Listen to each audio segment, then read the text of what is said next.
The morning sun rises over Miami Beach, casting golden light on the sand. A single dead fish washes ashore. Then another. And another. By the time the town wakes, hundreds of deep-sea creatures, fish, squid, crabs, litter the beach. Something is very wrong. Ethan, Sofia, Ryan, Jake, and Lucas stand frozen, staring at the mass of lifeless bodies. These creatures shouldn't be here. Ryan kneels, inspecting a bulbous anglerfish, its massive eyes bulging. Sofia whispers, "This isn't normal." Ethan clenches his fists. They aren't dying naturally. They are fleeing.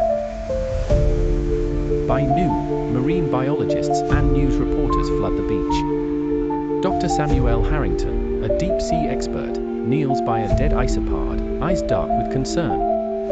He speaks to reporters, his voice unsteady.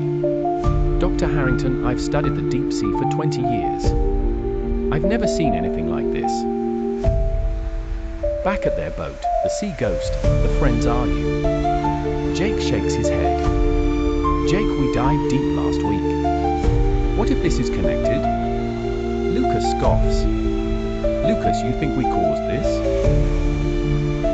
Ryan folds his arms. "Ryan, no. But maybe we woke something up."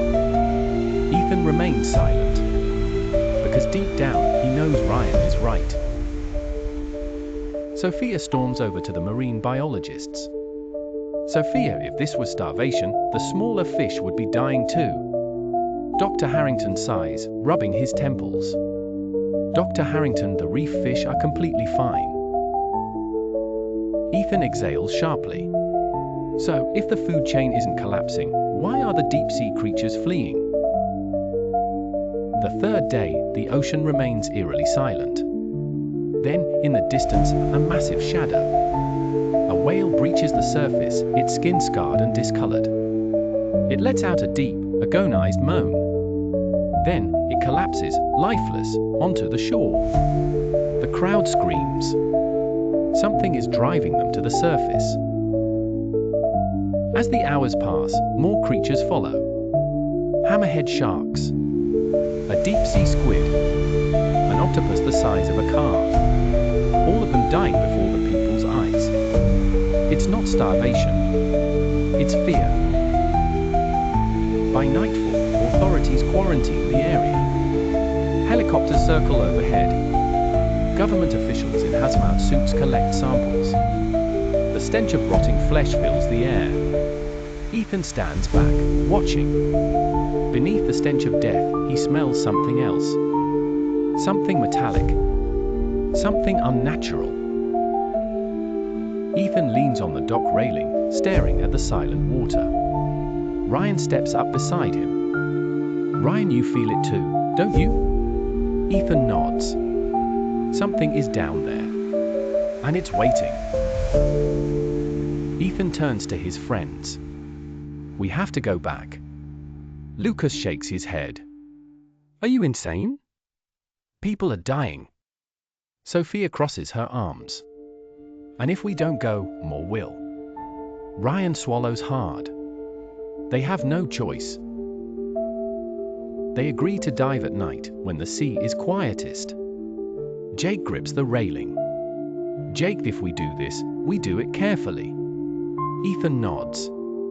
They suit up, preparing for the darkest dive of their lives. The boat cuts through the black waves, the moonlight silver against the water. They check oxygen levels, depth gauges, and flashlights. Then, one by one, they descend. As they swim deeper, the water grows colder. The silence is deafening. Then, a sound. A low, droning hum from below. Ryan grips Ethan's arm. That's not normal. They spot something new. A massive trench, one that wasn't here before. Lucas' voice trembles. This place is wrong. Ethan takes a deep breath. We keep going. In the distance, something glows. Not bioluminescence. Something stronger. Unnatural. Their lights flicker. The humming grows louder. Sofia points, her hands shaking. Something moves beneath them. A shadow, massive, impossible. It is watching, waiting. Then it moves. Ethan screams, "UP! Now!" They kick frantically, swimming toward the surface. The humming turns into a roar. Something is coming after them. They break the surface, gasping for air. Lucas hauls them onto the boat. What the hell was that?